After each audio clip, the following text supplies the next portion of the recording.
and gentlemen, my name is Arturs Kuč. I am a professor at the University of Latvia, Faculty of Law, and it's my honor to chair today's section on public international law and human rights, the current challenges. I'm sorry that we started a bit late, but I waited for more people to join, and I see that we are quite a lot, probably not among so many about speakers, but among listeners. I will first introduce a little bit some technical details and then also the way we will proceed today.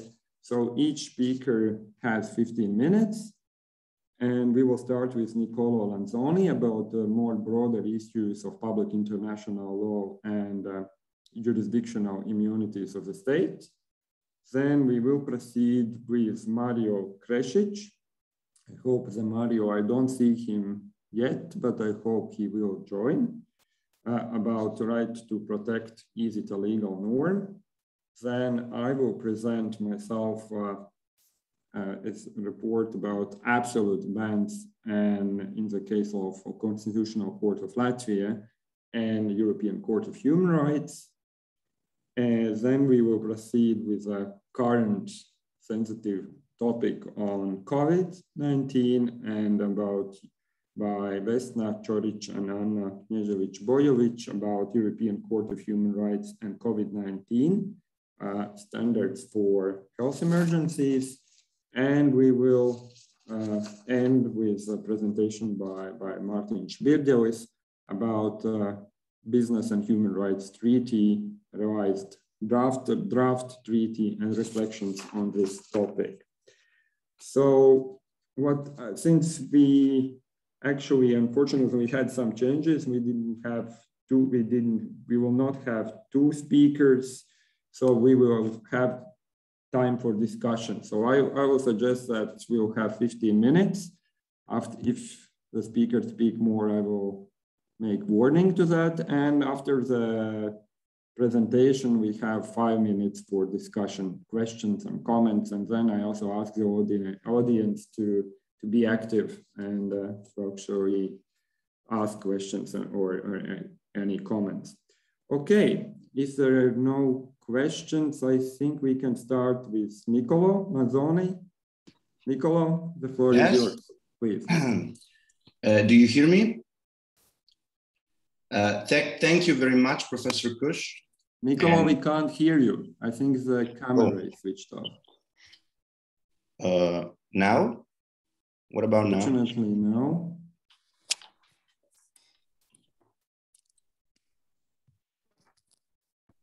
The viewers can see and hear Professor Lanzoni. What about now? Can you? Yes, we can hear you. You can hear me. Okay, so maybe we can hear and see you. Okay, great. Okay, great. That's a relief. Okay, so thank you, Professor Kuč, and good morning to everybody from Italy.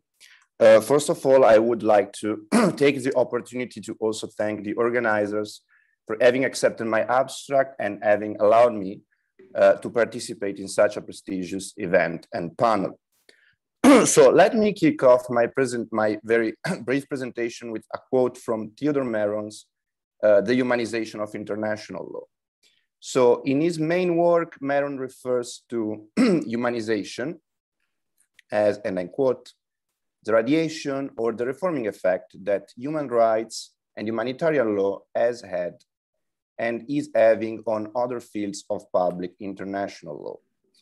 And indeed, humanization has had a variable impact on international law, but failed to significantly affect the state-centric paradigm underpinning state jurisdictional immunities.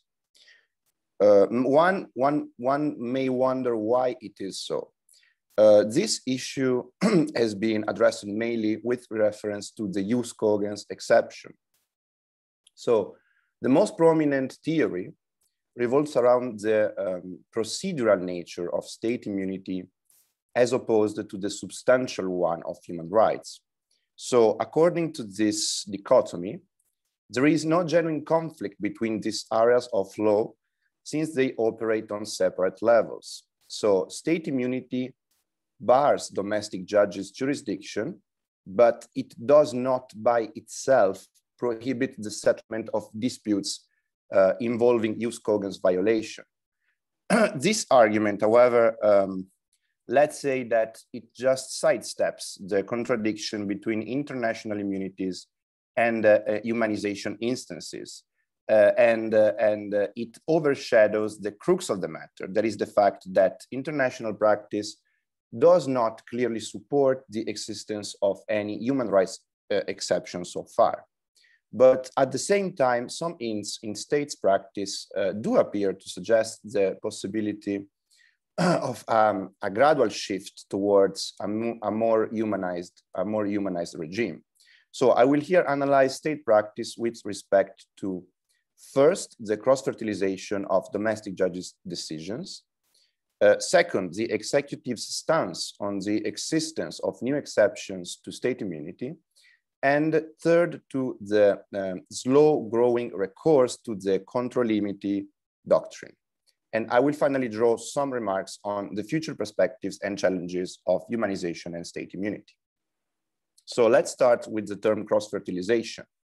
So this term encapsulates domestic judges' tendency to support the interpretation and application of international law by recalling one or more decisions of foreign domestic judges, both as manifestation of practice and opinion juris, and as subsidiary means for the determination of the applicable rules. The fresh decision, the new decision, will in turn perform a similar function in the future. So cross-fertilization takes on particular importance when it comes to international immunities. And this is epitomized by the shift from an absolute to a more restricted immunity, which was triggered at the turn of the 20th century by the Italian courts. And indeed, you know, the distinction between iure imperi and iure gestionis acts did not remain, so to speak, an Italian anomaly, but soon contaminated Austrian, Belgian, and Swiss case law, thereby promoting a gradually homogeneous practice worldwide. And also, for example, the so-called territorial tort exception followed a very similar trajectory. It is difficult to predict whether and to what extent cross-fertilization will channel further humanization to the international immunities regime in the future.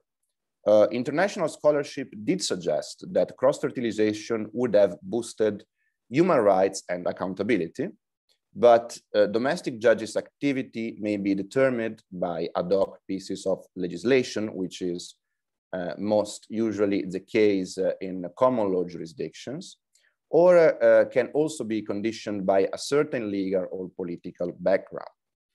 Domestic judges may also lack you know, the necessary knowledge or tools to properly address such a specialized field, and innovative decisions tend to materialize only on given historical periods, when basically when backed by powerful social forces and pressures.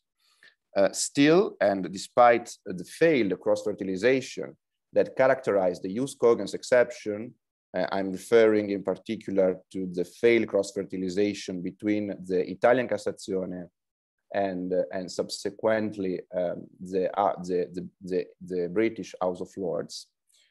It would seem anyway, I was saying, kind of myopic to underestimate, you know, the transformative potential of the cross-fertilization of domestic judges' decision, because after all, and I'm quoting Rosanne van Allebeck, when it comes to this matter, international practice illustrates how a single domestic court decision which rests on a dubious interpretation of precedent may gain ground rapidly. So let's pass to executives practice.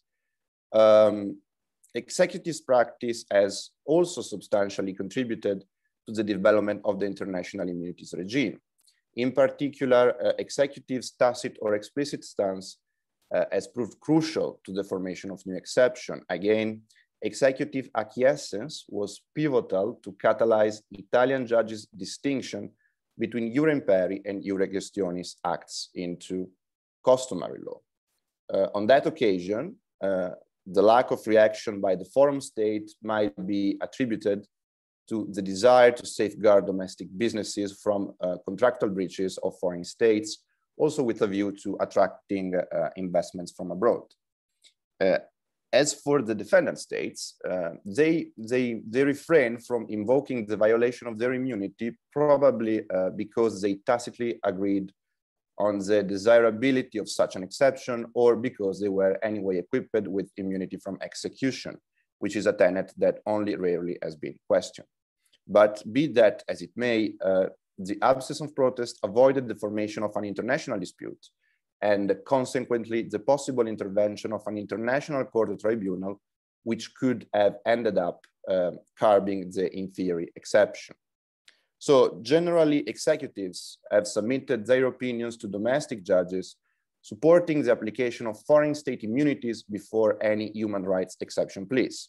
And this is understandable, considering that the executive is normally in charge of managing international relations, and that the affected state will almost certainly protest against the violation of its rights. Yet there are some elements that suggest a more nuanced view on this issue. So executives have sometimes shied away from stigmatizing the judiciary's most infamous humanizing ventures, and moreover, while ratifying the United Nations Convention on Jurisdictional Immunities of States, some executives actually appended a declaration specifying that the ratification was without prejudice to any further development on the protection of human rights. Other executives have also introduced new statutory exceptions to state immunity. Finally, I would like to stress the fact that several executives did comment favorably on the desirability of a jus cogens exception to international immunities in the context of the ILC work. So all in all, executives do not appear particularly prone to voice up the existence of new exceptions to international immunities. But international practice shows that the executive's tacit or explicit endorsement is necessary for an inferior exception to consolidate into a customary rule. And in this sense, executives' political will and diplomatic concerns are likely to affect the humanization process in a decisive way in the future. Finally, as to the controllimity doctrine, this doctrine works as an emergency brake in the case of a conflict between the application of international or even supranational law and the compliance with the fundamental principle of states' constitutional order. The dualistic solution is, of course, to uphold the latter to the detriment of the former. I talk of controllimiti in Italian because one of the most prominent examples in this regard is the Italian Constitutional Court's judgment number 238 of 2004. The legal background of this ruling is well known. So in 2004, the Cassazione, that is to say the Italian Supreme Court, caught international practitioners by surprise by recognizing the existence of a jus cogens exception in international law, and therefore denying the applicability of Germany's immunity for the commission of war crimes in Italy by Nazi armed forces from 1943 to 1944.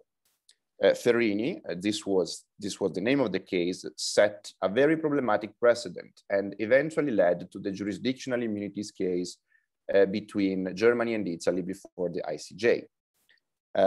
As a result, the Italian executive enacted an ad hoc piece of legislation to force Italian judges to comply with the ICJ judgment. But the Tribunal of Florence then raised the issue of constitutionality before the the Italian Constitutional Court with respect to the compatibility between this piece of legislation and other pieces of legislation and Articles 2 and 24 of the Italian Constitution.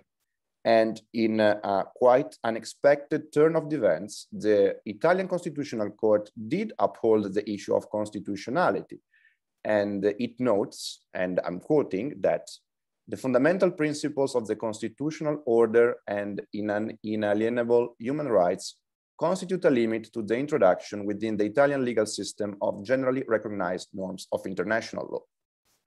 Consequently, insofar as the law of immunity from jurisdiction of states conflicts with these fundamental principles, it has not entered the Italian legal order and therefore does not have any effect therein. So this judgment, of course, sparked extensive and heated commentary and debate within Italy, but especially outside Italy. And it does not seem an exaggeration to say that for better or worse, it may prove an actual watershed in the development of international immunities. But as of today, its international impact has been marginal, if not irrelevant. There is no clear reason as to why it is so. One may argue that the lack of cross-fertilization is due to both the unique set of circumstances characterizing the whole legal case and the peculiarity of the Italian institutional framework that allowed a constitutional court to rule against the enforcement of an international judgment upon request of a domestic judge, thereby validating the Supreme Court's previous case law. But the controllimity doctrine in reality virtually applies in any legal system equipped with a constitutional review mechanism. And this is true also in those states where international immunities have been codified in legal acts.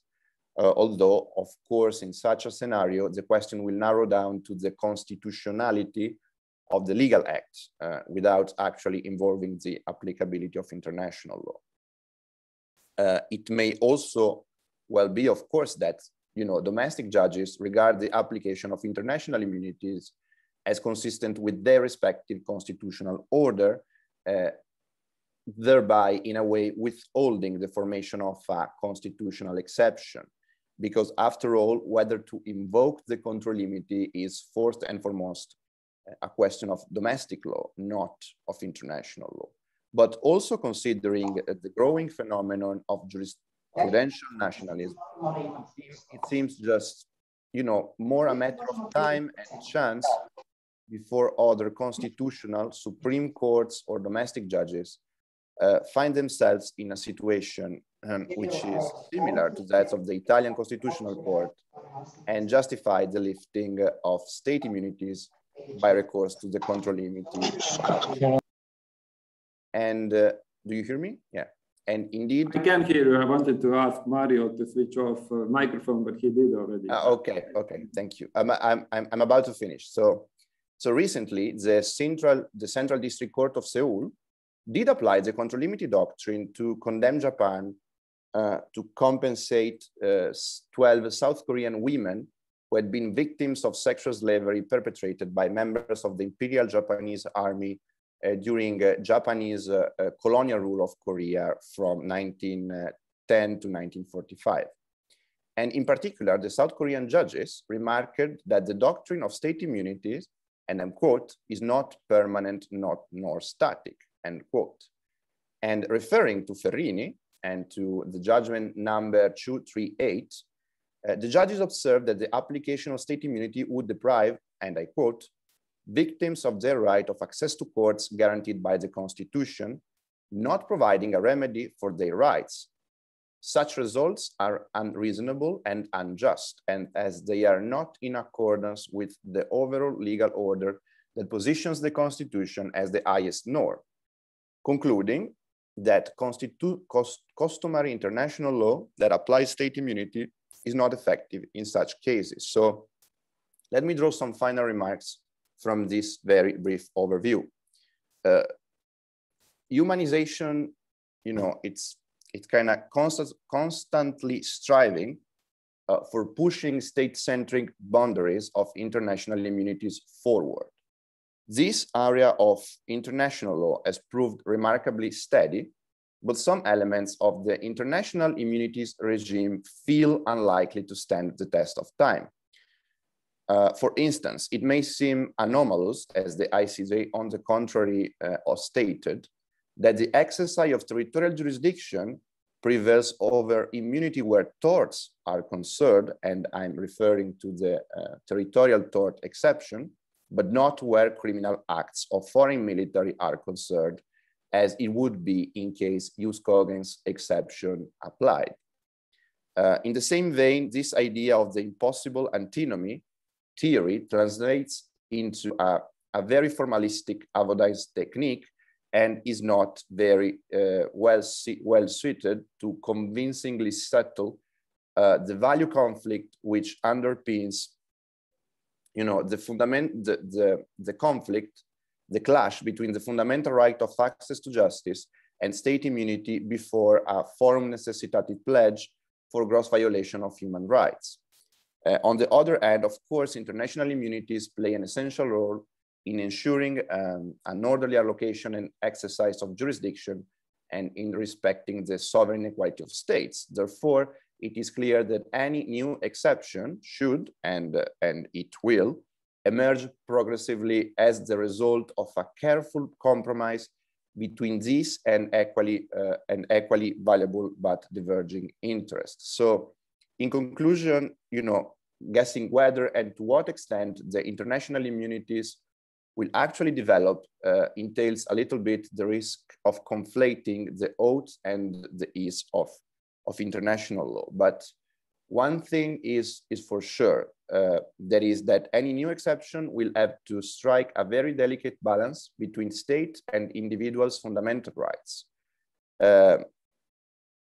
In the light of the international practice, it looks likely that in the near future, this kind of conundrum will be solved somewhere halfway, hopefully, of course, leaning towards a more comprehensive protection of human rights, at least before the most heinous violations of international law. I thank you very much for your attention, and I'm of course looking forward for any questions related. Thank you. Thank you, Nicola, for very interesting insight into challenges and the developments to the doctrine of state immunity, and then it's not as stable as it used to be. And as you're saying, that you can't predict things, how they are changing, and indeed. Any questions, comments at this stage? If there is anybody from audience, please raise a hand. Yes. I don't see any questions or comments at this stage. Yeah, so probably there will be questions or comments later, or people still need to wake up. I don't know since you were at the beginning, but yeah, but thank you indeed for giving an insight in this challenging, I would say, also. For me also, since I'm also apart from being a professor at university, I'm also a judge at the Latvian Constitutional Court. So this is also an interesting to see. I have heard about Fellini, but yeah, to see your view and also that you said that also this is cross-fertilized, if we can say so, in South Korea, and then it's getting ground among judiciary. Okay, thank you. And we will continue with Mario Kresic. Mario, are you with us? Yes, thank you very much. I'm with you. Okay, and so I'll give the floor to you, and I think you will explain your topic better than I will do it. So please, you have 15 minutes. Okay, thank you. Thank you very much. The theme I would like to present in these 15 minutes, and I hope that I will manage that, is basically the concept that you are very well knowledge with. It's the concept of R2P, responsibility to protect. And more specifically, I'm interested in R2P norm.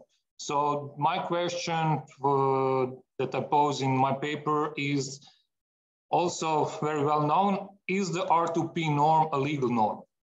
So the practical problem that motivate me to write this paper is, of course, inefficiency of the international community to address atrocities.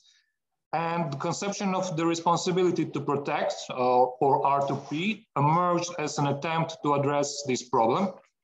And according to the acceptance of this conception and its practical results, we can detect bright shadow as well as dark periods of R2P development in recent history.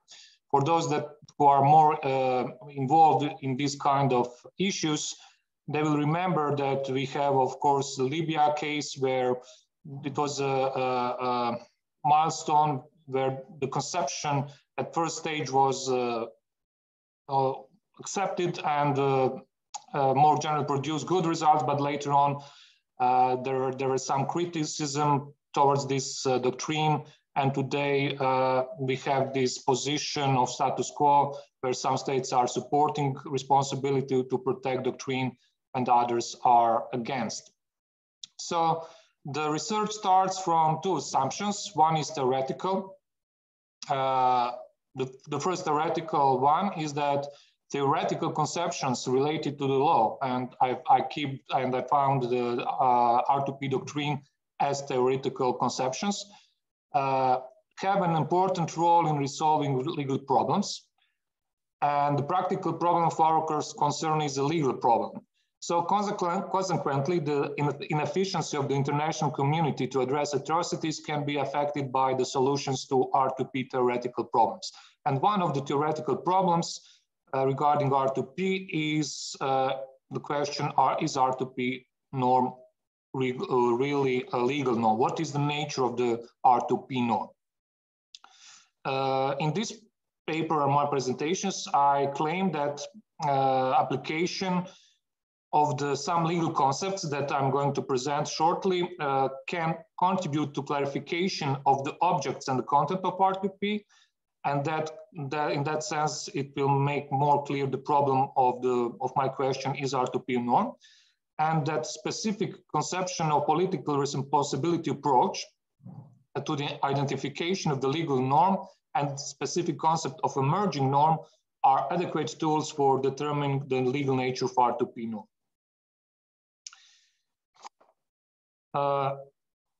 So responsibility to protect, when we discuss about responsibility to protect, there is a confusion. Are we talking about the conception? Are we talking about doctrine, or are we talking about the norm?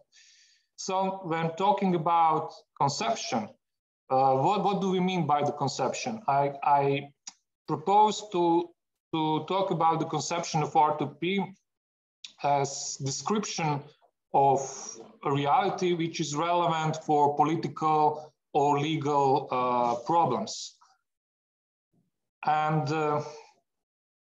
in that sense, it is important that to distinguish this kind of talk about R2P. Many legal and political scientists agree that R2P is a conception, that it has some premises, some presuppositions that is based on, and that it is something that is talked about political and legal forum. Also, it is sometimes we talk about R2P as a norm, and there is a confusion. Are we talking about R2P norm as a principle or R2P as a rule?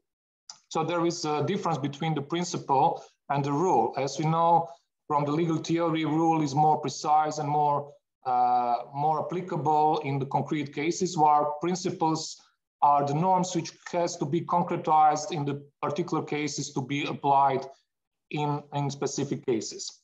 Also, when we are talking about norm, we should clarify that, are we talking about R2P as a moral norm, as a political norm, or as a legal norm? So legal theory also offers some distinctions which are important to distinguish between political and legal norms.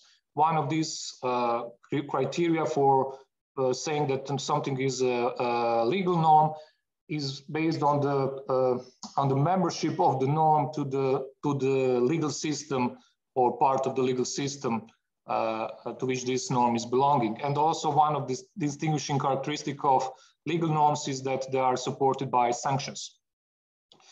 What is important to say that it is possible to come from principles to rules. So if you have R2P, if you accept that it is a principle, then in legal form or legal practitioners can easily deduce rules from these principles. So it's something that we know from national legal systems, that judges are using principles to concretize them and to provide rules for some specific situations. But more interestingly is, and it's not seen in this kind of discussions, is how is it possible that you come from legal conception or theoretical conception to principles. And this is possible also. We can see that in the practice of national courts, that national or even transnational courts are using theoretical conceptions accepted as political or legal doctrines. And then from these kind of conceptions and doctrines, they provide principles applied to cases. For example, we know the famous cases of the European Union Court, where in these cases there was no clear and formulated norm regarding the direct implementation of EU norms. And nevertheless, EU court use doctrine, conception about European Union and produce or construct, more correctly say construct, principles which were, and these principles were applied later on in the practice of the courts. And today it is normally that we have direct application of EU norms. So this is kind of cases that I'm thinking on when I'm talking about R2P. Is it possible also to claim that from legal doctrine on conception, it is possible to come to concrete principles and to concrete rules? Another important thing that those involved in discussion about R2P, it is important for them to distinguish emerging norm from established norm. And this is also scientists involved in this kind of discussion are both familiar that we can talk about emerging international norms and established international norms. But the question arises how to distinguish these two. And we could see that some of the scientists are claiming about emerging norms. They're seeing emerging norms as something that is more probably customary norm. So something that emerge as customs, and then we say, look, this is something that is happening in the international community practice, and this is maybe not established norm, but still emerging norm.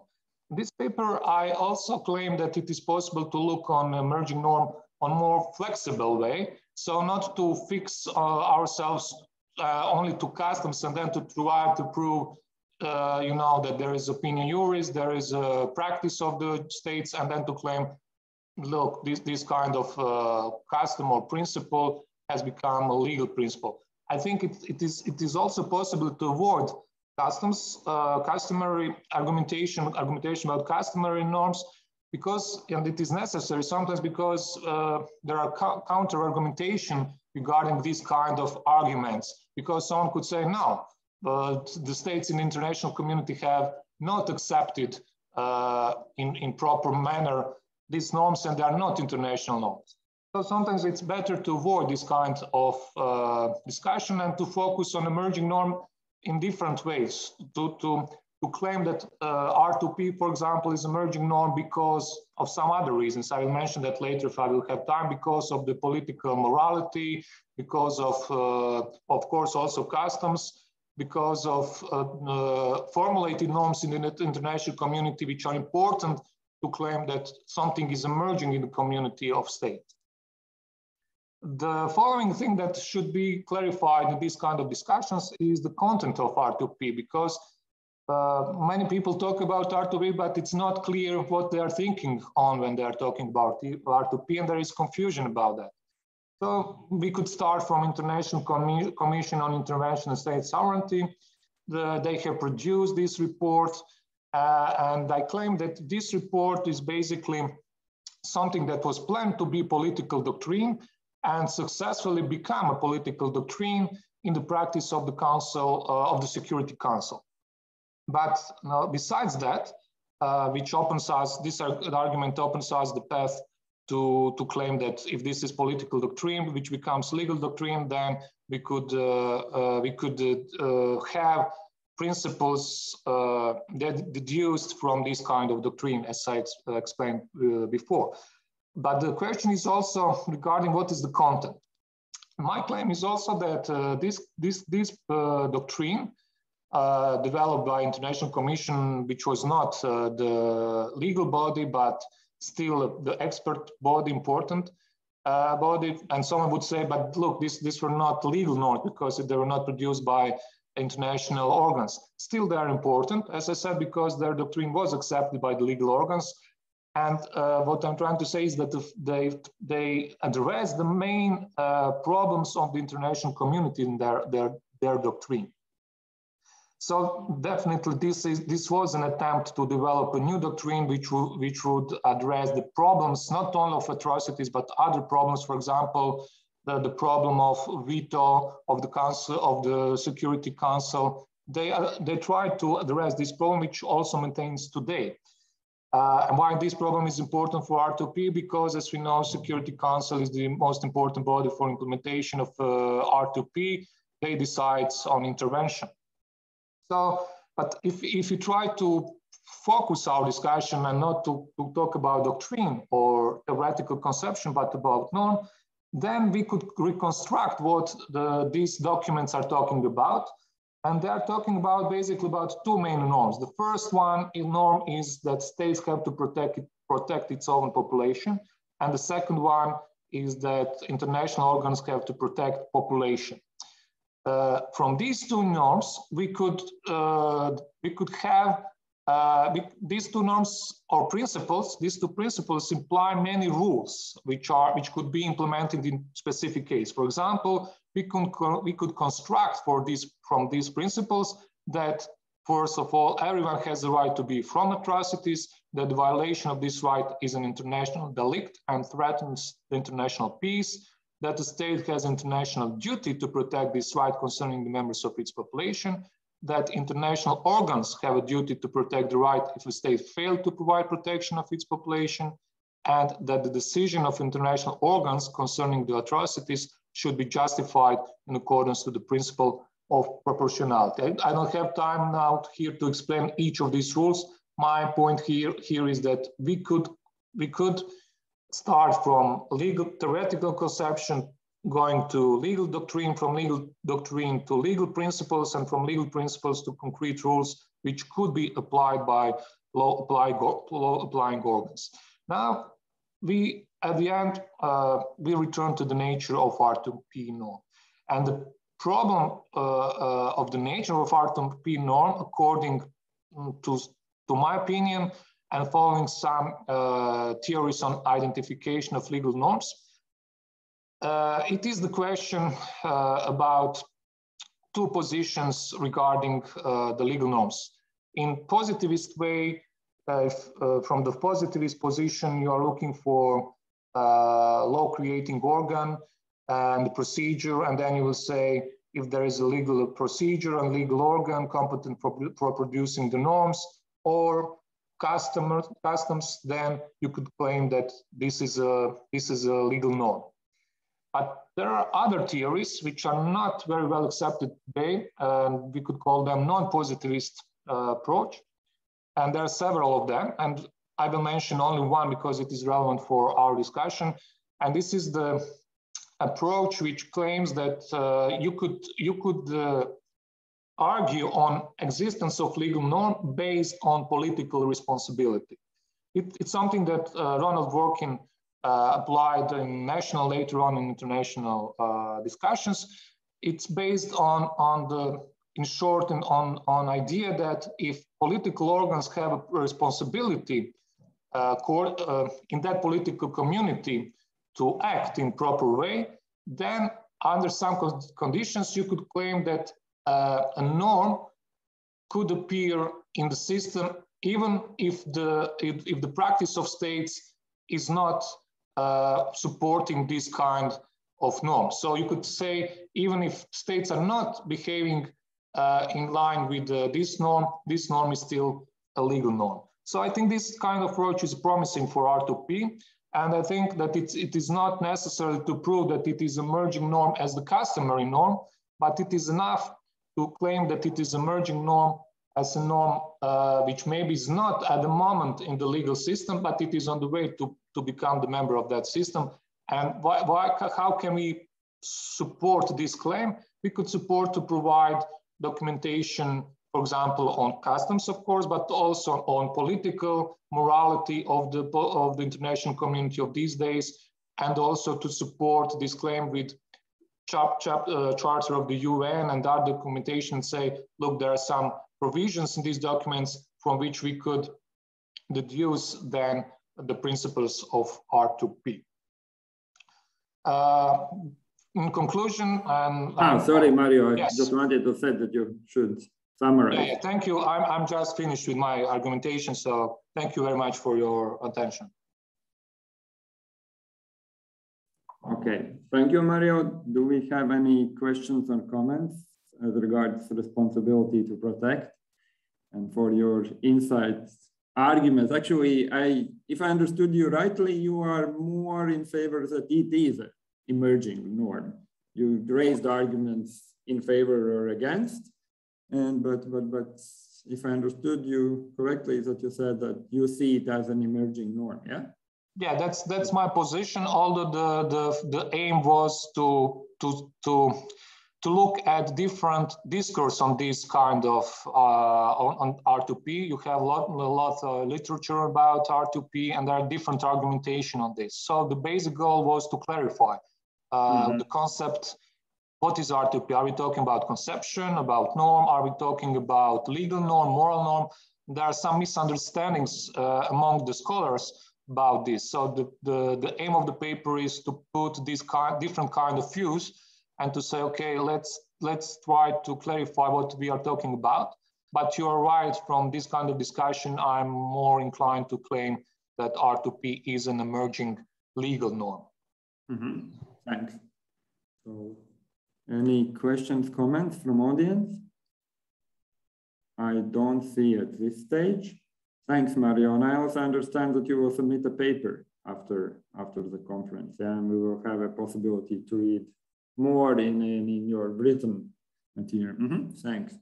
So I will continue probably myself with more like Latvian insight, so insight from European Court of Human Rights. So what I'll try to do, I'll try to share my screen. I hope it will work.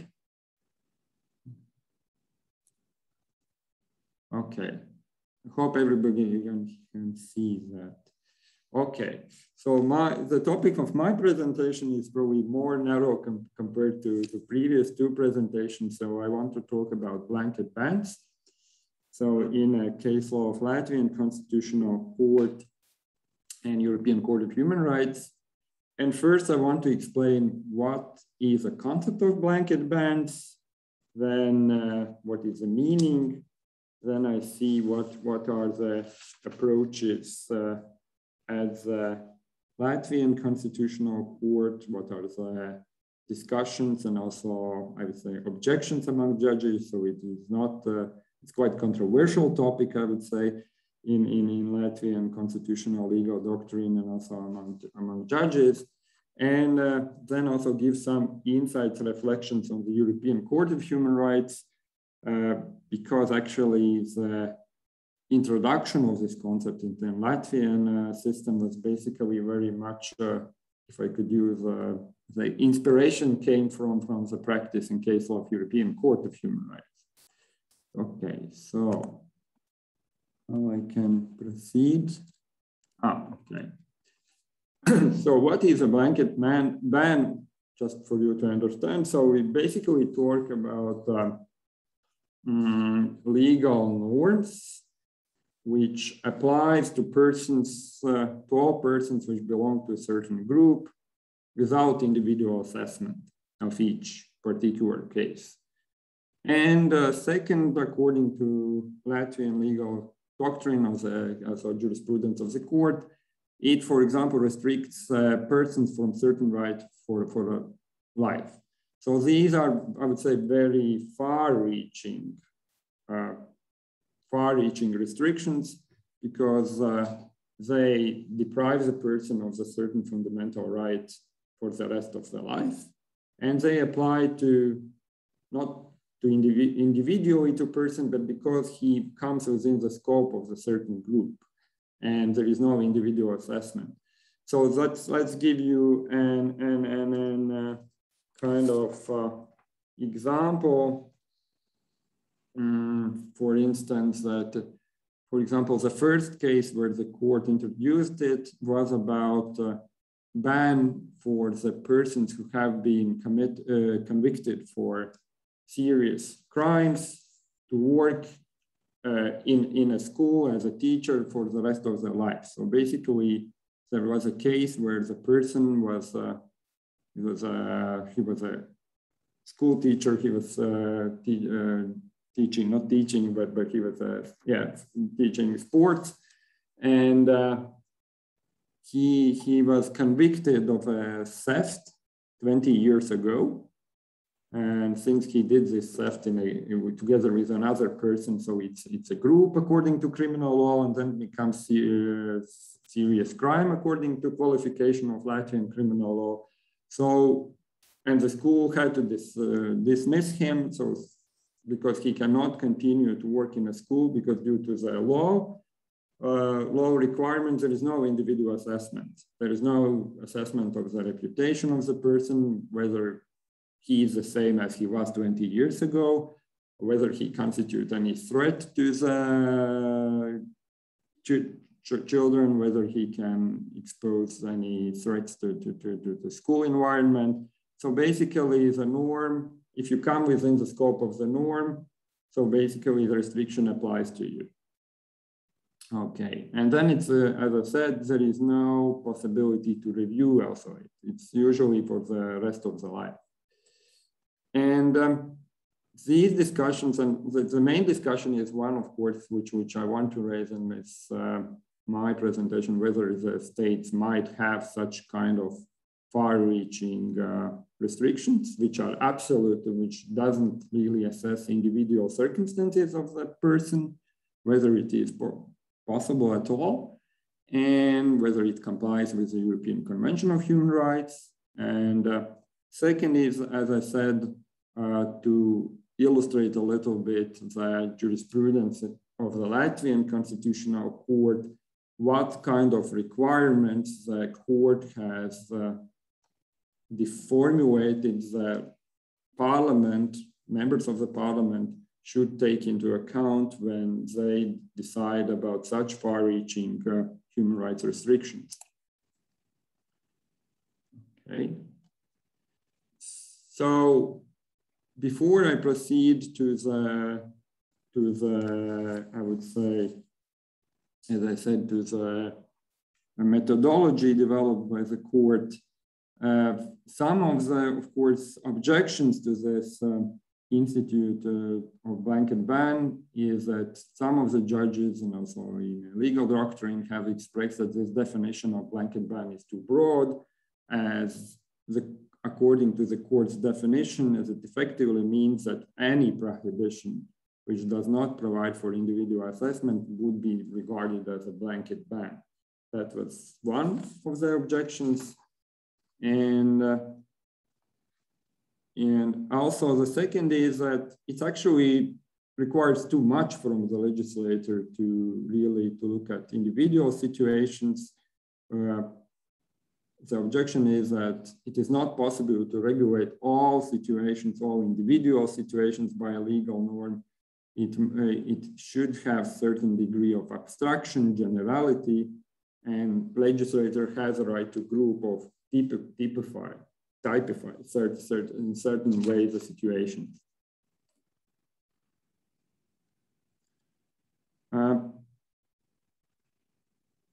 Then also, I would say, coming to the methodology, and there are also what the court does. I mean, what about the principles of absolute ban? The court blanket ban the court has actually acknowledged or that there might be situations when the legislator may decide to choose absolute bans and decide in favor of absolute bans.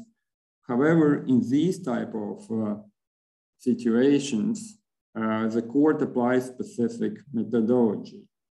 And what is the main difference? The court really looks at the arguments of the legislator, of the parliament, what were the reasons for such far-reaching restrictions. So basically, whether parliament really were aware, members of parliament were aware that we do have that this kind of ban has an absolute nature, so it's a blanket ban. Whether the parliament looked for less restrictive alternatives, and whether it was it aware of consequences or which blanket bans might have. So I would say what is a difference from traditional human rights methodology restrictions, where you basically make main emphasis on the proportionality of restriction and balancing the public interests against the restriction on individual rights. In this case, you very much focus on the debate, research, which we had in the parliament, and whether there were really pressing social need, if I could say, whether you can see that the parliament has presented the arguments why the blanket ban is the only way to achieve a legitimate aim in this type of situation. And again, it's this doctrine or this methodology is not all judges are unanimous. We also have strong discussions and dissenting opinions. And I would say, if I can summarize the views, which are dissenting views, that basically that court intervenes too much in autonomy of the parliament, and it should be up to the legislature to set up its agenda and to discuss that. Basically, the lack of discussions doesn't mean that parliamentarians have not really thought about consequences of blanket bans, or I would say that sometimes another argument is that sometimes this blanket ban is so evident that you don't need any kind of discussion or justification from the parliament. You wouldn't expect that in these type of situations. So, however, I would say that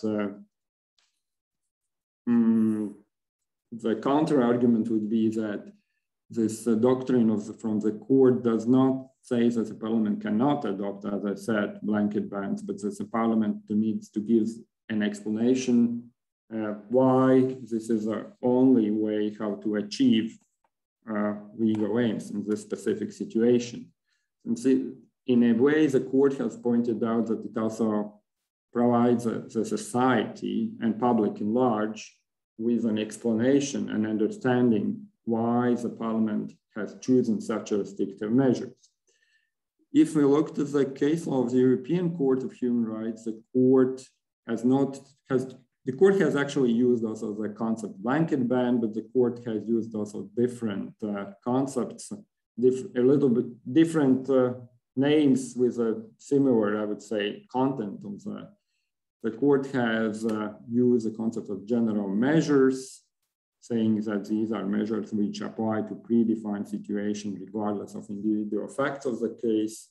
The court has used also inflexible norms, indiscriminate restrictions. So probably the most, I have cited here animal defenders case, where basically ban on political advertisement finally, actually, it turns out that it finally included also advertisements of animal defenders' rights. Or another case, unfortunately, both cases is against UK, is Hirst versus UK, where it's probably well-known also a case where ban was applied to the prisoners. So the prisoners didn't have a right to vote, and this is also for the rest of their life and applied to all prisoners. So in a sense, the court has used a similar term. And the only difference is that between Latvian jurisprudence and the Strasbourg court has not really said that these measures should be always for the rest of the life. The general measures, indiscriminate measures can also be, it's not compulsory criteria that they are for the rest of the life. However, the court can take it into account when it assesses proportionality, if the measure is permanent or temporary. Okay,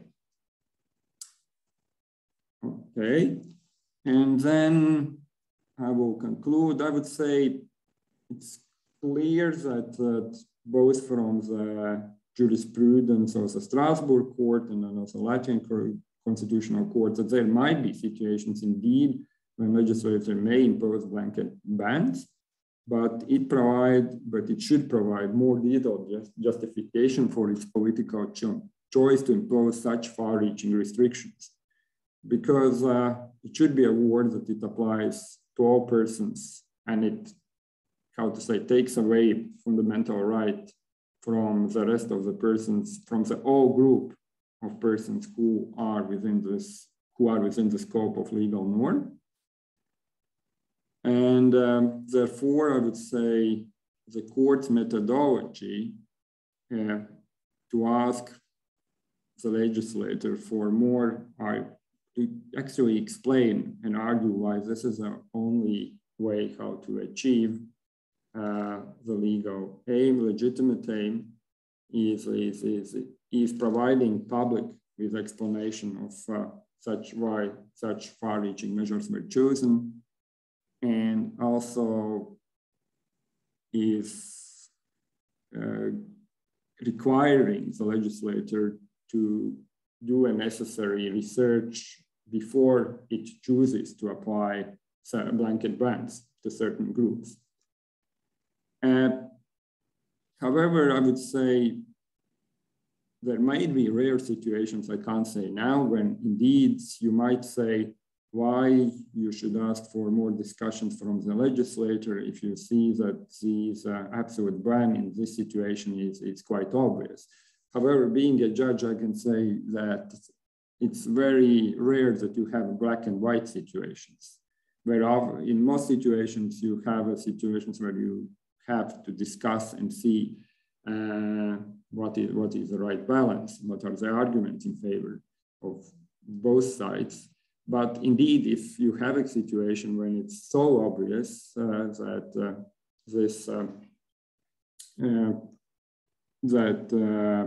the blanket ban is necessary in this specific situation, even if you don't find discussions in a parliament, I think the court can go further and look to the proportionality of the specific measure. Okay, so my time I see is over. Thank you and I also, as I said, I'll also add more detailed discussion in my article to the conference papers. Okay, thanks. Is there any questions, comments, please? Oh.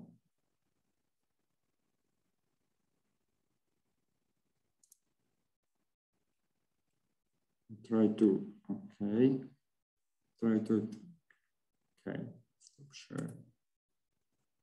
Okay, if you don't have any questions, I don't see at this stage, at least. I think we can continue now with Vesna. Excuse me, Professor Kuch, Yes. may I ask a question?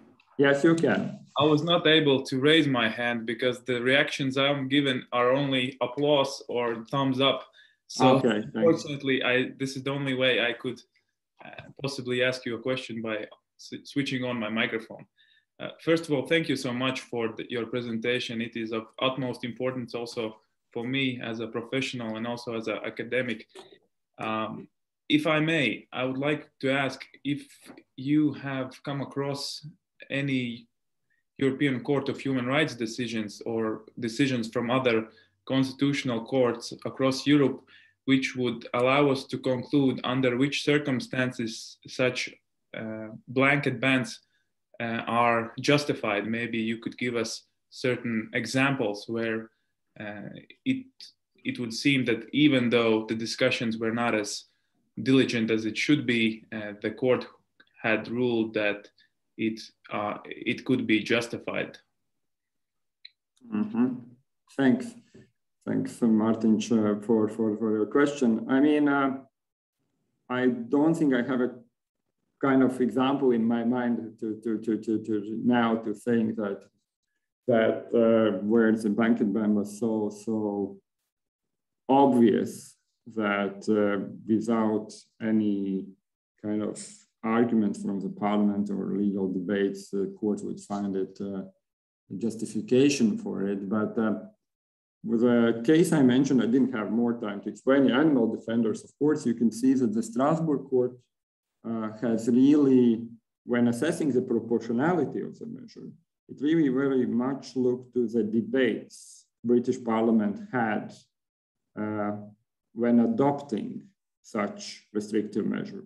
I know, since my field is also freedom of expression, animal defenders is not the best judgment of the European Court of Human Rights for freedom of expression people. They are not very happy with that. But I mean, the Strasbourg court said that UK had a larger freedom, I would say, margin of appreciation in this case, especially due to the fact that they looked that it had very thorough, very wide debates, research in British Parliament before adopting this legislation on political bans on political advertisements. So really, Strasbourg court looked at it, and it took it into account when assessing proportionality. And I can, of course, speculate only, but I would say, looking to contrary, if there wouldn't have been such a debate, I would predict that the decision of the Strasbourg court might have been different. So you can see, at least I can see the way I read animal defenders, that these discussions and debates and argumentation in the British Parliament were the decisive factors for the court to grant British authorities larger margin of appreciation and not to find a violation of Article 10 in a specific case. If I can answer, yeah. Thank you so much. If I may, one last question, just as a recommendation for the people who work for the Parliament and try to ensure that the discussion quality matches the standard that you have described. If you may give any recommendations to situations where it seems that the members of the Parliament are of unanimous opinion that a blanket ban is necessary. And under those circumstances, there's no one who's really playing the devil's advocate or giving the alternative side of the story. What should be the right action from the members of the Parliament, from the maybe assistants at the commissions that they work, to kind of raise the quality of the discussion? Because sometimes it seems unnatural to force alternative opinion while all the decision makers seem to be of unanimous decision that that's the most appropriate way to solve a legal situation.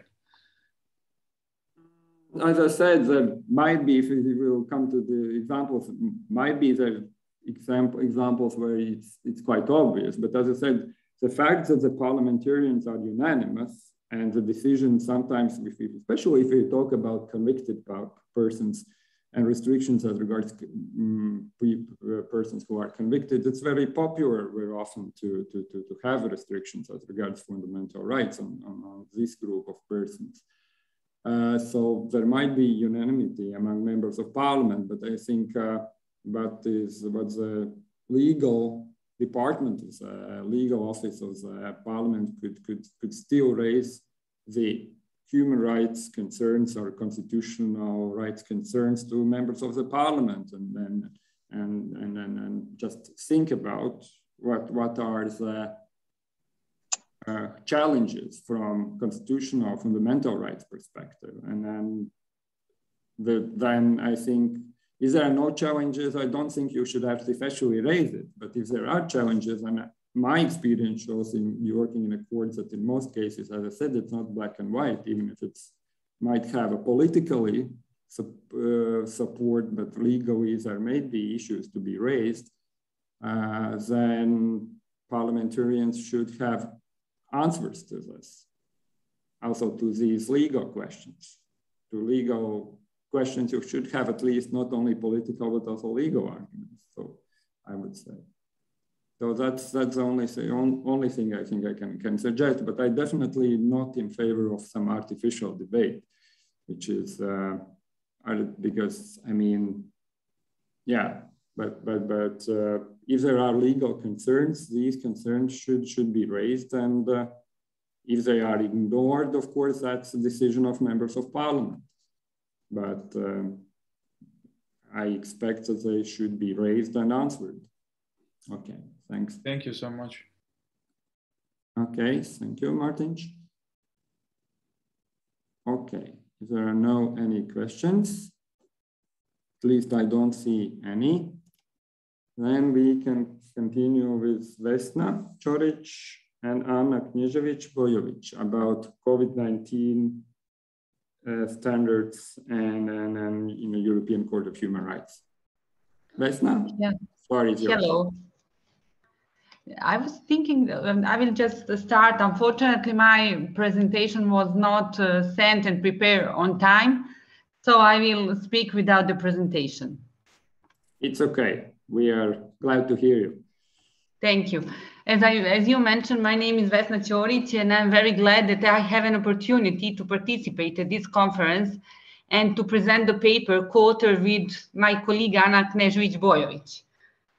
Our paper, under the title, The European Court on Human Rights and COVID-19, What Standards for Health Emergency, is to some extent still a work in progress. However, I am going to present some key points and ideas and some of our preliminary findings we reached so far. The reason why we chose out these topics is actually the need to try to address the immense challenge that Strasbourg is currently facing when dealing with the numerous applications which are linked to the COVID pandemic. Those applications are lodged in response to some national restrictions of human rights which were provoked by COVID outbreak and which were aimed to protect the right to life as well right to health. Even the right to health as such is not explicitly guaranteed by the European Convention of Human Rights. And actually that fact, the right to health, is only contained in different sources of international human rights treaties, such as International Covenant on Economic, Social, and Human Rights, International Covenant on Economic, Social, and Cultural Rights. Actually, that is one of ideas why we find our topic very relevant, and why we think that a lot of research has to be accomplished by scholars somehow to support the further Strasbourg court actually endeavors to deal and to adjudicate the upcoming cases in the right way. This immense challenge that is actually currently in front of Strasbourg is, to our understanding, manifold. First, at the very outset of the COVID pandemic, the states, around 10 states, actually it was 10 of them, they officially derogated from the obligations under the European Convention on Human Rights, citing the public health emergency posed by the pandemic as the legitimate actually ground which is stipulated by Article 15 of the European Conventions. In doing so, those states apply that article, which is actually named the derogation in time of emergency. Once the litigations before the European Court on Human Rights against some of those states starts, in part in which they deal with the officially derogation from the European Convention of Human Rights, we believe that Strasbourg will for the first time deal with those unprecedented situations. And these are the situations when the court will have to adjudicate cases where the official derogations are in place, but based on the proclaimed public health emergency under Article 15. It is noteworthy that although the Strasbourg Court did have relevant case law pertaining to public health, as well as pertaining to infectious diseases before the COVID-19 pandemic, it never so far dealt with derogations under Article 15 that were provoked by the health public emergencies. And for that reason, we expect that there will be a lot of challenges how actually to apply proportionality test that is needed and actually stipulated by the Article 15 when it comes to health or public health emergency. The same criteria for this proportionality cannot be as the criteria that were so far applied in case of armed conflicts or terrorism. Secondly, why we found our topic relevant and in interest and of I would say broad interest for legal scholars is that we maintain that the tasks of the Strasbourg Court are very demanding and challenging, even in those group of cases when the court deals with the COVID-related applications, but lodged against countries which did not actually officially derogate from the convention under Article 15. Namely, according to some dominant view in legal doctrine, the general derogation under Article 15 is even not needed because the COVID restrictions can be justified even under regular limitation clauses, which are already contained in numerous convention provisions. Just let us recall Article 2,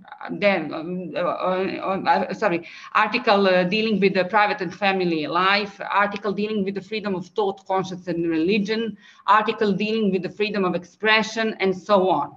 Even the Article 5th, which guarantees the right to liberty and security, also explicitly stipulates that the lawful detention of persons for the prevention of spreading of infectious diseases will not constitute a violation of right of the liberty to the liberty and to the security.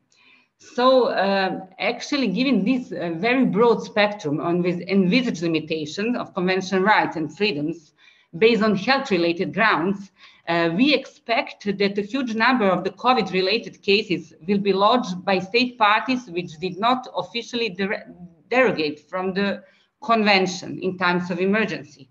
The current case records already shows that most of the ongoing and upcoming cases do not come from the countries that at some point derogated from the convention.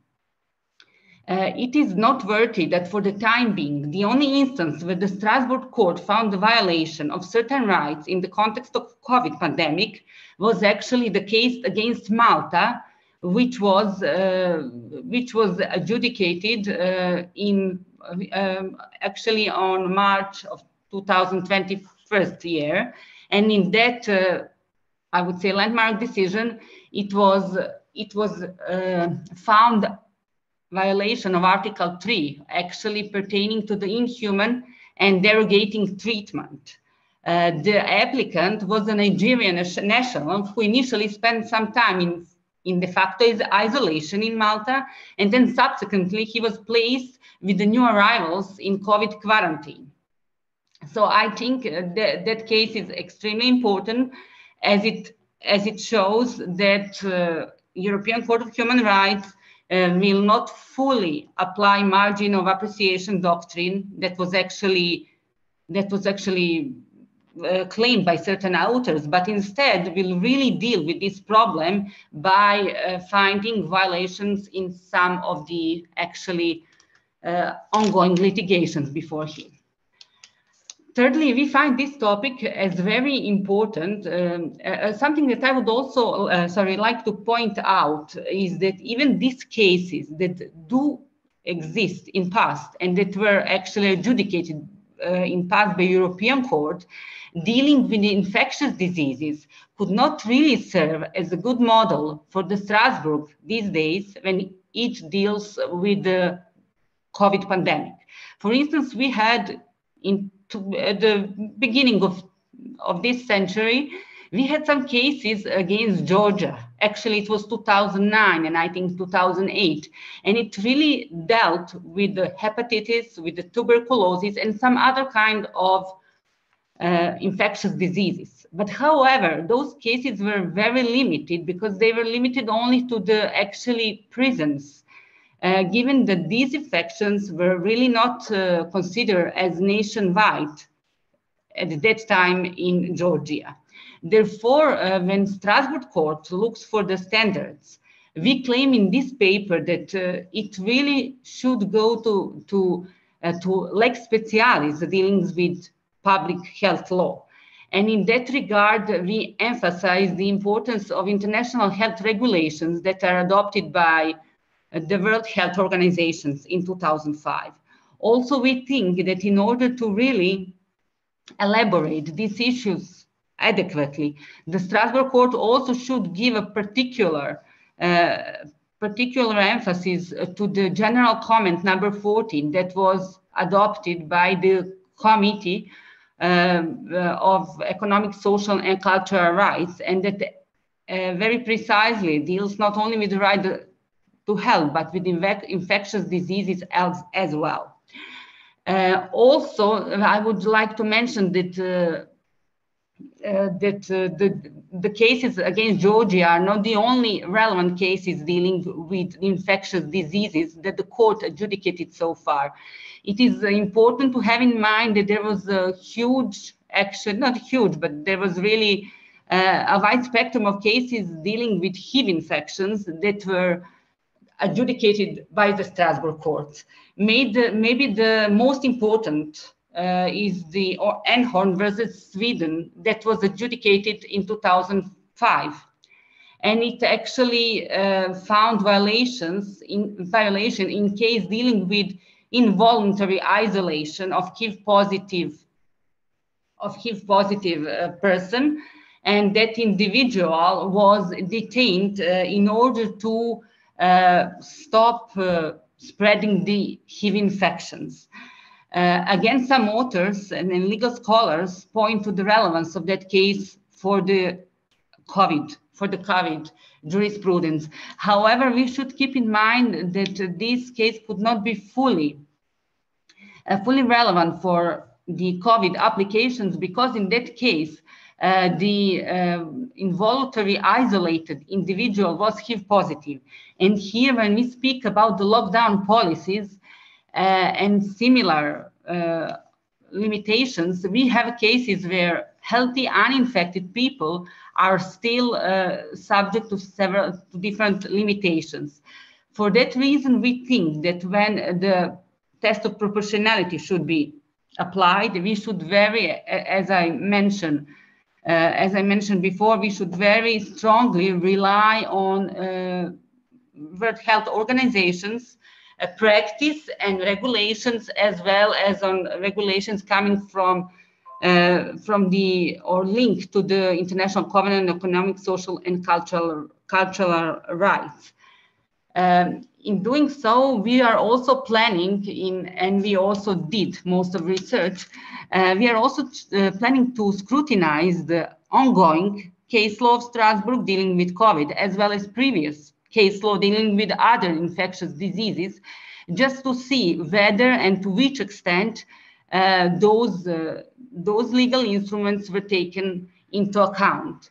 So far, we found only one decision that is really relevant, and that is actually it is a judgment, and it was and it deals. It is actually the case against Russia from 2011. The applicant was named Putin, and why that decision was landmark is actually because that was one of the first cases where the Strasbourg dealt and actually found discrimination of HIV-positive patients. But what is even more important in this case is that court explicitly relied and cited the regulation as well as some recommendations of the World Health Organization. Unfortunately, this is for now really isolated cases, the isolated case we found, but we believe that in future, those reliance on the World Health Organization's regulations will be much stronger. Also, what we found as a positive development that was made by Strasbourg in its 2020 decision against France.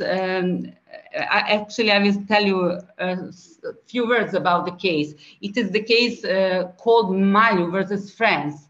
And actually, it ended up with decision on inadmissibility of the application. So, but regardless of the fact that there were no judgment in that case, but only decision, we think that that case is very relevant because the court interpreted the situation of the applicant through the reliance on the right to health, which is, as I mentioned, is not in the convention as such. And I think that the method how he applied the right to health is really promising and could give us hope that he will follow that direction in the future. But however, as I mentioned, we believe that he will much more strongly rely on and more in depth actually on those, first of all, international health regulations adopted by World Trade Organization. We find them relevant because they have quite decent rules about vaccination, which is one of the questions that is going to be dealt with Strasbourg as well. As well as it is relevant because it has interesting rules on travel restrictions.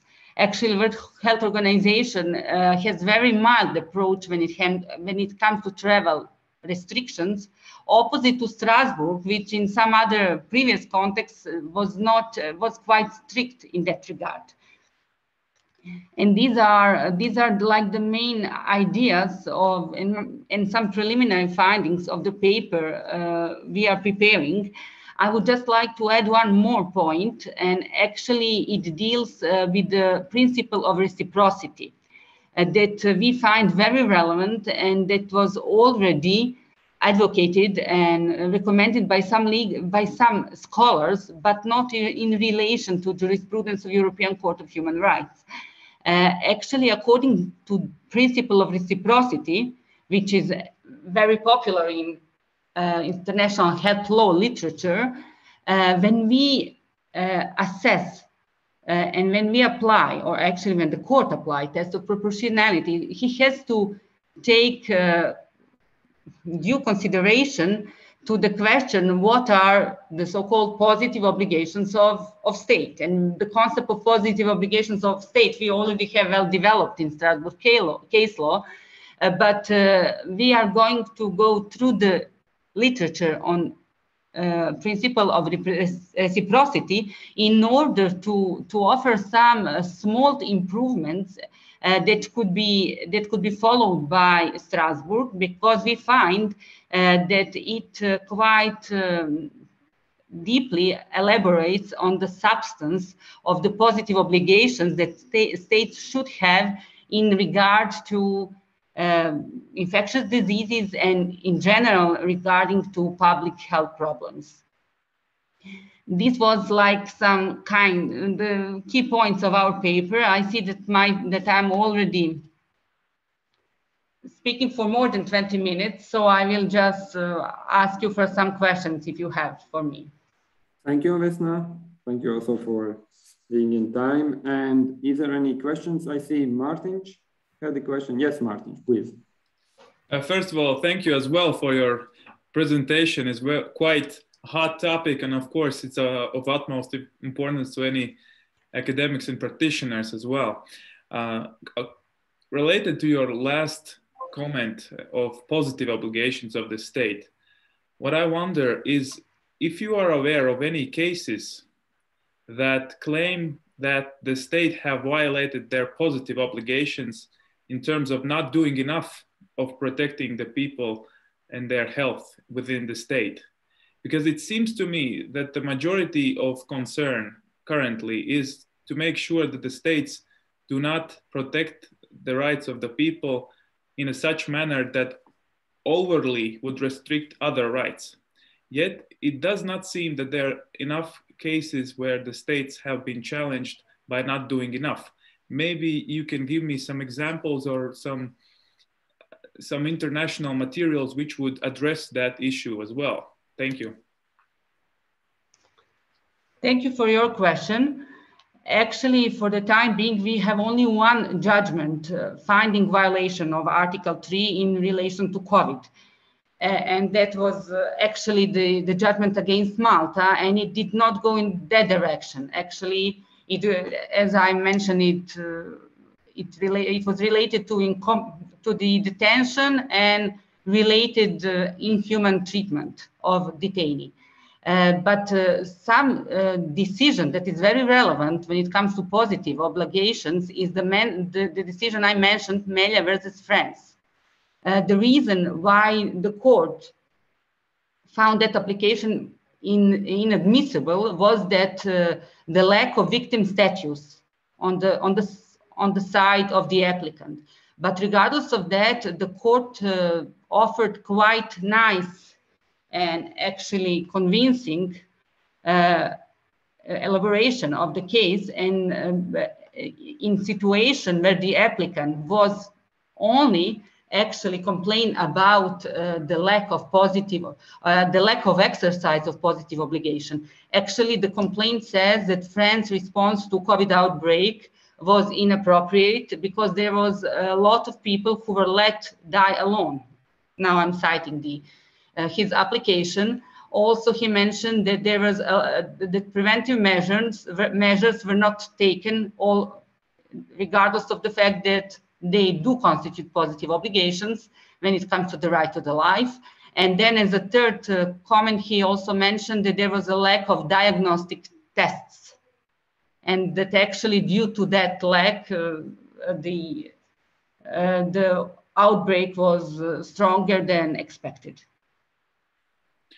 Thank you. That's a wonderful answer to my question. That gives me at least a source of further investigation. One question, would it be possible for you to share the name of that case in the chat box so that I could later look it up? Because my spelling and my ability to recognize the case names might be challenged at this moment. So if you could, I would really appreciate that. Thank you so much.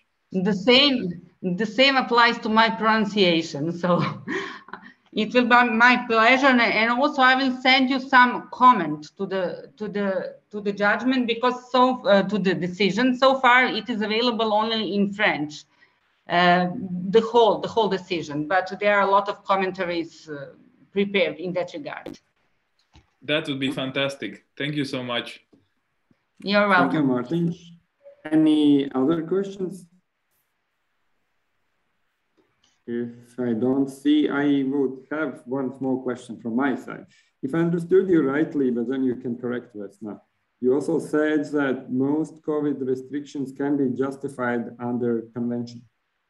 So it's basically, if I understood you rightly, is that you don't actually need probably for derogation. And I would say Latvia was one of the countries among which in the first phase made the derogation. And for example, one of the arguments why we choose to make a derogation was, for example, right to assembly. Under Article 11, you can indeed, as you rightly said, can restrict this right. But since there was a moment when we had absolute ban of restrictions, there was no assemblies possible. It was not even for 20 people, it was not possible. The argument goes that it actually goes to very core of the right. So right to assemblies, you don't talk anymore about restriction, you talk about total ban of this right. And therefore I want to ask you whether in these type of situations, indeed the derogation is not the best way. Frankly speaking, our view is that derogation is the best way. But when you look to the dominant approach in the legal doctrine, you see that many countries, including even some state officials of the UK, were explicitly against the derogation. And even the countries which derogated after 3 to 4 months, they actually withdraw their derogation with a few exceptions. You know that public health as a ground for the limitation of certain rights is mostly included in each article of the convention which guarantees non-derogable rights. We can now go through. For instance, when it comes to Article 5, dealing with the right to liberty, you may see that even infectious diseases as such, so actually more narrow term than public health, are actually included as a legal ground for limitations. Regardless of that approach, personally, I would be on your side, and I would be more in favor of actually notifying about official derogations by states, and then we would be more on the safe side. But my personal view is that states are somehow reluctant to do so, because even under Article 15, dealing with derogation regime, Strasbourg Court will again actually apply 2 different tests. The first test is whether the state of emergency is actually justified, makes sense. And the other one is whether the emergency measures derogating from the convention are proportional. And I think actually that is the reason why states are very reluctant. And even in some previous case law, not dealing with health emergency, Strasbourg was clear saying that when you derogate under Article 15, it does not mean that you could limit any rights in any direction. Limitations still be very strictly understood and interpreted. And I think because of that previous case law, states are that much reluctant. I hope that I fully answered your question. Otherwise... Thanks, Vesna. Yes, indeed. Thank you. I see that, okay, we still might have time. Yes, Savita there is another question. As you can imagine, your topic really raised many questions. Yes, Savita, please. Thank you so much, dear colleagues. Nice to see you today. And it's wonderful that we are having this discussion. And thank you, Vesna, and your colleague for this very insightful presentation. I was as well, I'm doing a lot of medical law and also within the legal framework Council of Europe, a member of the CPT in respect to Latvia, and I had a lot of both practical thoughts in that respect and also academic thoughts in that. I would like actually to ask you a question in respect to status of victim in the line of this French decision, the court. When we see now several groups of people infected by not protecting them well, like people in prisons, children in schools, patients in hospitals, we know quite much that there are big spreads of virus. Do you see the way that these groups of people were clearly infection was spreading in substantial amounts, would they be able to form a group of victims in order to, first of all, of course, nationally claim their violation of their right to be protected, and then in the line with the European Convention of Human Rights?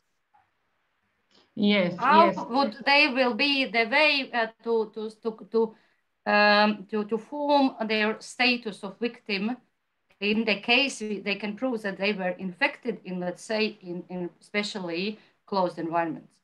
Thank you. Yes, thank you. To my understanding, we can see more surprise on Strasbourg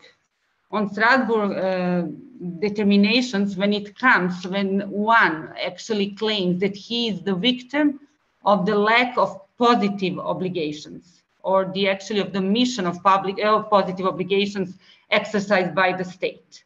Because it is perhaps easier to claim the status of victim when we have some negative obligations in place. But however, I think that the groups could form adequate victims as long as all member of the group is really able to demonstrate that somehow certain right was limited to him in proportional manner.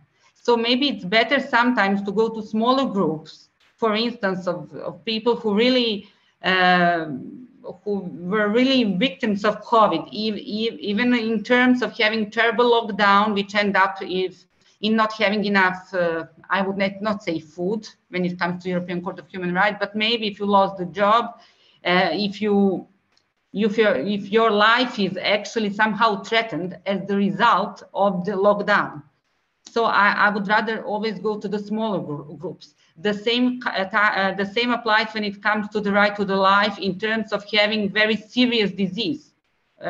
If you were really had very heavy, how to say, if you really suffer from COVID and you end up in hospital, and for instance, you were released from the hospital before it was medically justified, I think then it's better to go to smaller groups and to target some violations that will not actually be dubious from the Strasbourg point of view. Thank you so so to much. make a long story short, I'm always for smaller groups who have clear victim status. Okay, thank you, Vesna. Okay, thanks also for answering. And as you see, I think, unfortunately, yes, Vesna, as you rightly started, your research is research in progress, and it doesn't seem to be, the outlook doesn't look so bright. So it seems to be, you will have enough material, like new challenges, and I think new developments in your research field, yes, and we'll see how the Strasbourg. Yes. It's actually quite interesting that you are researching, then you will see how the Strasbourg will deal with that.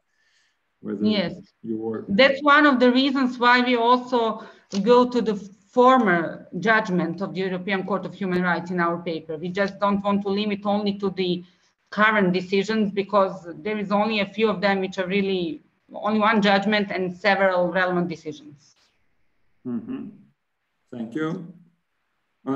Then, okay, we will proceed with Martin Špirdelis and the positive obligations of the state. He will reflect more on business and human rights, revised treaty. Okay, Martin, the floor is yours.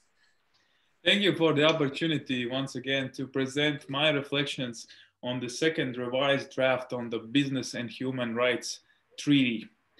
First of all, I would like to just briefly give you the background of what the business and human rights dilemma is about, so that we can better continue from there to the most recent and up-to-date solution to that dilemma.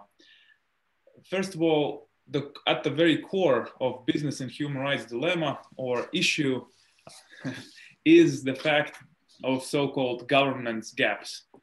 These governance gaps arises from two factors, basically.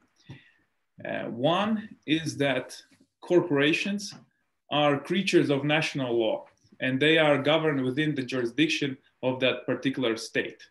Meanwhile, their actions do have implications outside the borders of that one particular state.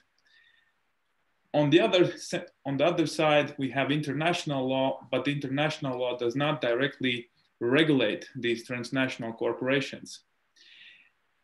In between these two factors, we have these so-called governance gaps, which creates an environment where these companies could commit human rights violations without being held accountable. That being the case, for the last 30 years, there has been two separate initiatives that were aimed to bridge this gap. On one hand, we have those academics and practitioners that would like to see direct obligations to companies, meaning that international law directly would apply obligations in the human rights field to the companies. In that way, even if the state would not enforce its national law, there would be a mechanism that would still hold these companies accountable on the international level.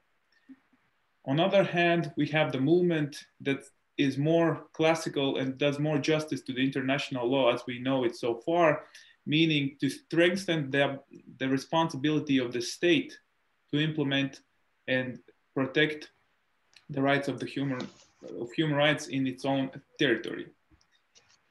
The best that we as a society and as a legal movement have currently is the business and human rights guiding principles that are adopted by United Nations and were created by John Ruggie.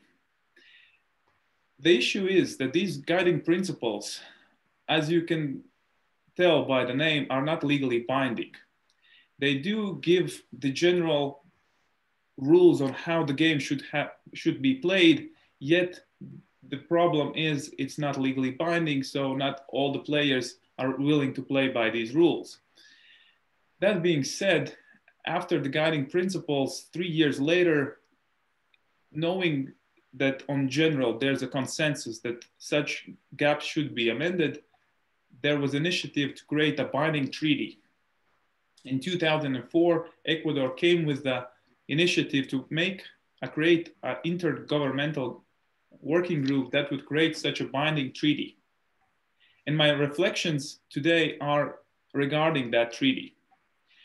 Basically, this group would meet annually starting from 2014, and in 2018, they made its first draft of the treaty, so-called zero draft.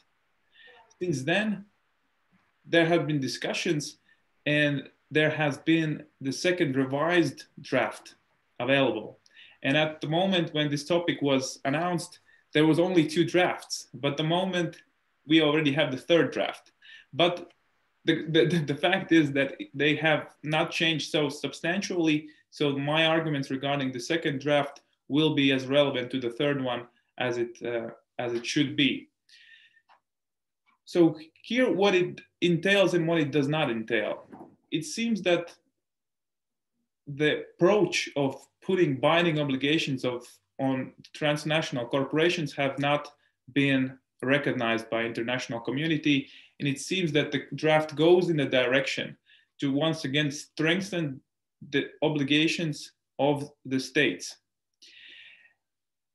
The first draft, as it was presented, did indeed, you could say, address the most pressing issues, meaning the jurisdiction issues, applicable law issues when it comes to all the litigations that include transnational corporations. However, there were 3 major issues that this revised draft have been dealing with. And I would like to indicate these 3 issues that, in my opinion, will allow this treaty to be actually practically negotiable. Because before that, there was too many political obstacles to do that. So the first and foremost, the treaty at the moment covers all business corporations regardless of their transnational, whether they're transnational or local. meaning the very fundamental objection, especially from a great player like European Union, was that the treaty only affected transnational corporations, meaning that it might possibly create uneven competition between transnational corporations and equally huge corporations that would only act nationally.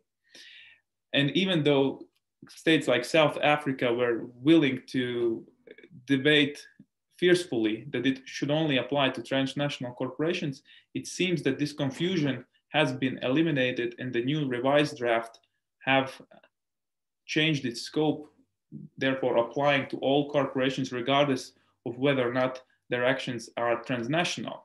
Meaning, and still it has additional accents on the transnational corporations. Therefore, at least in theory, at the moment, the objection that the European Union had in participating in these debates has been removed. So if it indeed that was the core issue why European Union did not want to participate in debates, now it has been removed, meaning that also politically it might be way easier for the parties to negotiate such treaty. Second objection that was made regarding the first zero draft was that it was not consistent with my previously mentioned guiding principles on business and human rights. One of the main reasons why people were hesitant on drafting such a treaty was that it might possibly remove the intention from implementing these guiding principles that we already have and where there's already quite enough consensus. And I don't really share that opinion. I think that it does not exclude the possibility to implement guiding principles while working on a binding treaty. And it seems to be also the view of the drafters of the current treaty by the fact that they have implemented the wording, the language of the guiding principles, and also explicitly putting in their preamble the fact that it is based on the idea of business, what the business and human rights principles were founded on. And lastly, but not least, it is way more structured and well-drafted legal document. If the first one looked a bit like notes placed on the paper, the second revised draft, and especially the third option, is already looks like a legal document. Things that could be still improved and will need to be improved if such draft needs to be negotiated is that it does include a lot of definitions, but none of these definitions are well defined. Such core issue as a human rights is still not defined, meaning that still discussions whether the states would have to only abide to those human rights that they have recognized by becoming a state party to different international instruments, or whether those are all internationally recognized human rights, is still in the air because that is not explicitly regulated by the treaty itself.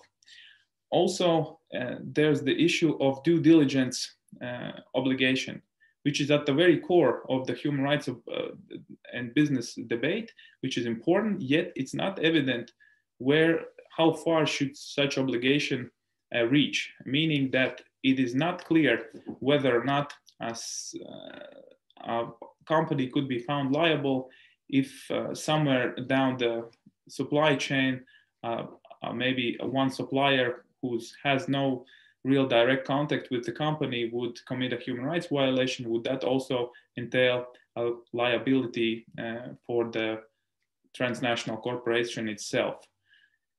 And third, but not least, state-owned enterprises. There's actually still not a clear consensus whether state-owned companies will be would the treaty would apply to these state-owned companies. I don't see a reason why they should not, but there's sufficient amount of political power that would like that not to be the case. My suggestion would to regulate that question directly, including that also state-owned companies do have are bound by this treaty. So these are my reflections on the revised draft and my recommendations for the future ones. And but to conclude, I think that the latest updates makes this document a document that could possibly be negotiated. It's not only wishy-washy document it was before. Now it has a real substance that can start a real discussion process.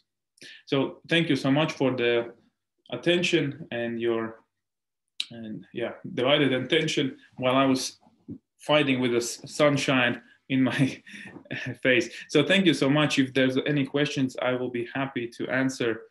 And if not, I will understand as well. Thank you. Okay, thank you, Martin. Thank you also for being in time. Any questions, comments to Martin? Or since Martin was the last speaker, also to other speakers, or it's a time for the audience to ask or comment. I don't see for the time being any. Okay, I might ask Martin, you also one question is, as you said, that the shift is towards strengthening responsibility of states, because of course, I mean, giving human rights obligations to companies, I mean, that's kind of course, challenge to the whole philosophy of human rights. I mean, because basically between shift between states and individuals and obligations to states. But if you talk about strengthening of the responsibility of states, could you just briefly clarify in what ways this new draft would supplement to already, what will be the specific or new to existing legal instruments we do have? Because we already know that under doctrine of positive obligations, the states are already bound, for example, to compensate for human rights violations also done by the companies. For example, due to lack of state legislation or to lack of states monitoring these companies, especially there are developments in environmental law. We see the cases also development in the Strasbourg case law and also these proposals even for the new protocol. So what we would say this new draft would add, and what would be kind of, if I can summarize, added value in addition to already existing legal instruments? Thank you, Artur, for the question. It's very relevant. And of course, that's a question that a lot of critiques of this treaty have been raised. What's the added value of all that story if we already have international human rights law, which you could read in a way that already asks from the states to act in a way that you would regulate these third parties, whether those corporations or other individuals, in a way that they could not make harm to other people. There's two issues. One, at least in academics, academics claim that, first of all, the idea that states have the obligation to protect individuals also from the corporations is still not unanimously accepted in other parts of the world. While in European system and inter-American system, the court case law seems to be quite clear, it's not as self-evident to other parts of the world. But secondly, even if we assume that it shouldn't be the case, and we could indeed interpret all these documents of already kind of placing the duty on the states to regulate these corporations, there's a very mute question is how far should that regulation reach? And at the moment, there's no court law or case law that would state that directly, at least, that states are obliged to regulate their companies within their territory and their actions outside of the state territory. Meaning that if a company have a supplier and that supplier is in, let's say, Bangladesh, causing various human rights issues, the national states are not as concerned as if it would happen in their own territory. And there's no real direct precedent at the moment which would place such an obligation. But of course, I would argue that the case law that we know at the moment does not put any legal obstacles of such a duty to arise in the near future if it has not arisen already. because there's also these so-called soft law instruments or comments from these treaty bodies which indicate that we are moving in the direction of placing such obligation on the states, even if such duty has not arisen directly under the case law of European Court or Inter-American Court. So my answer would be, at the very core, the added value is that obligation of states to also regulate the activities or the impacts, possible impacts of their companies abroad by requiring these companies to make this so-called due diligence work before they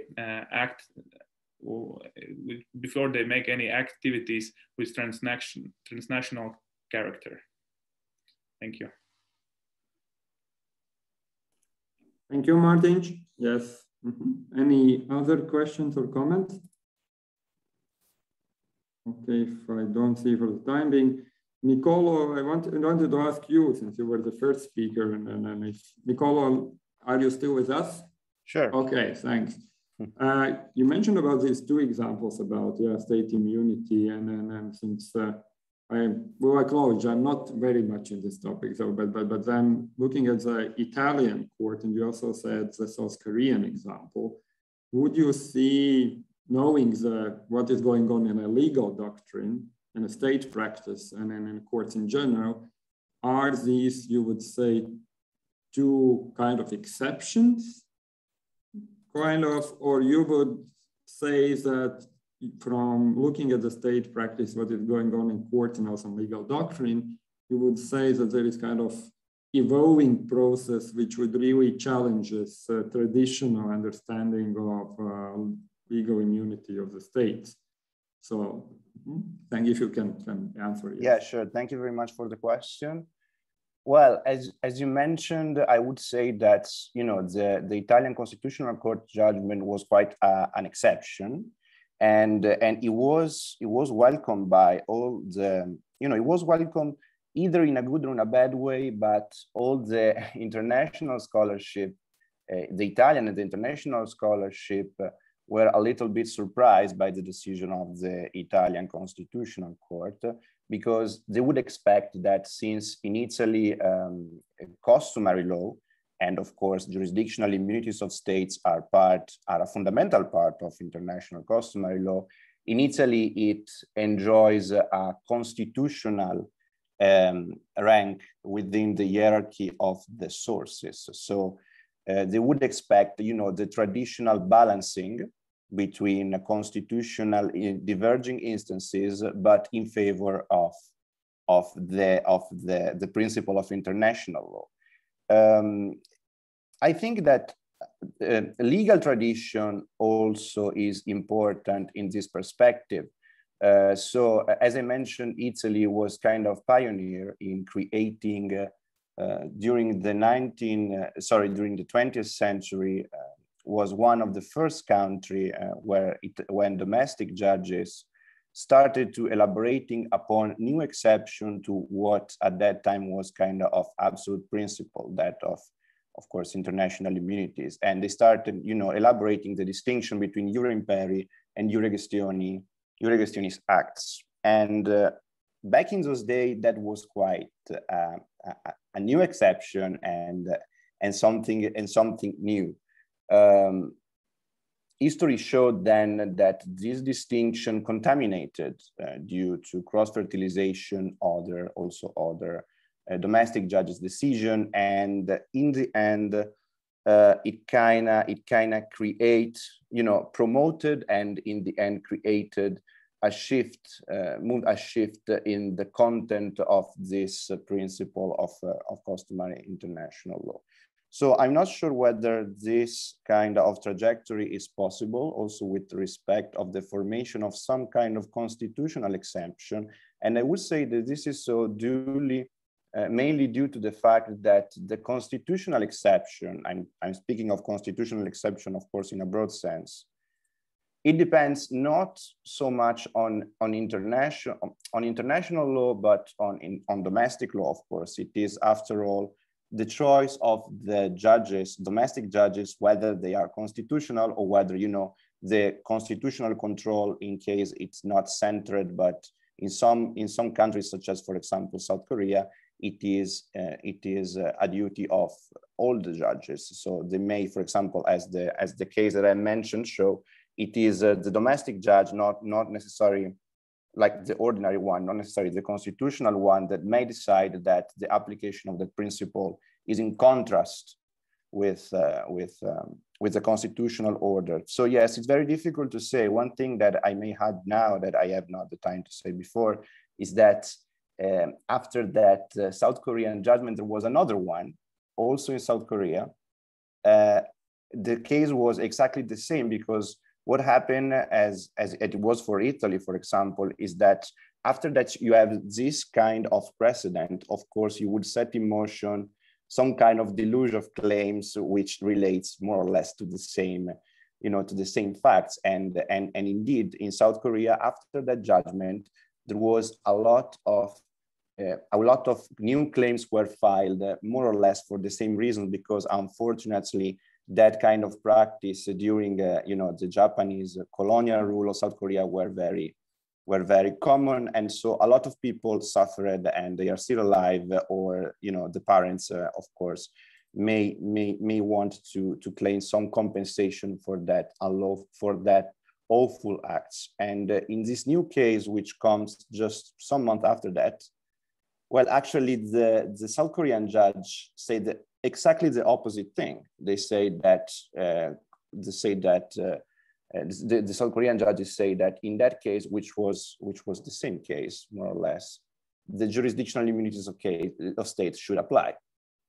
So it's very difficult. So we have two cases within the same country which are opposite. So it's very difficult to say whether we are adding towards, with respect to the idea of a contra limite exception, mainly because it depends a lot on, you know, on the approach, on the sensation of domestic judges. It's more a domestic issue, not so much an international law issue.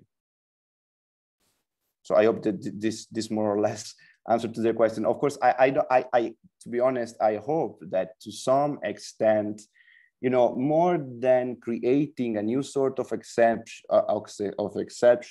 the Italian Constitutional Court's sentenza number 238 represents like an example, you know, some kind of way in order to deal with some very difficult situation where it's very difficult. I mean, maybe under a very formalistic point of view, you should uphold the principle of jurisdictional immunities, but again, using this technique of the control limit, you may argue for the opposite and do some more substantial justice.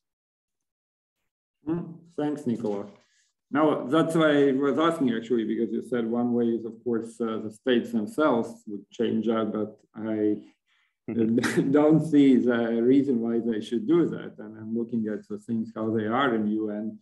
It's usually not, it takes very, very long time and to succeed and to get to the drafts. And that's my question was whether the pressure might come from national courts to as you said, to come to substantial justice. And then you see to changing this institute, I think challenging the traditional way we understood, but so far I understood we have a few exceptions, of course, of course, I mean, challenges, I mean, we have much more discussion now on challenges to EU law. We have a recent decision, of course, of Polish Constitutional Court and German before, but as regards state immunity after Italian decision, I really haven't heard much, but then you also said that there is not really, so that this might be so far rather an exception, at least in European field. And okay, thanks a lot. You're welcome. Okay, thanks everybody then for today and for discussions and comments we might have. Thanks audience. As I already predicted, COVID-19 topic was probably the most, raised more issues and was most sensitive, since this is a advantage why we can meet, also being in different countries, but disadvantage that we can't meet in person, and seems to be the future for some time at least.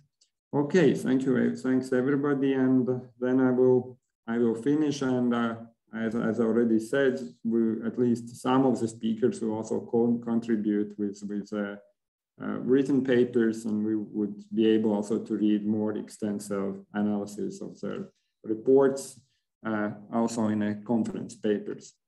Thank you. Bye. Thank you very much.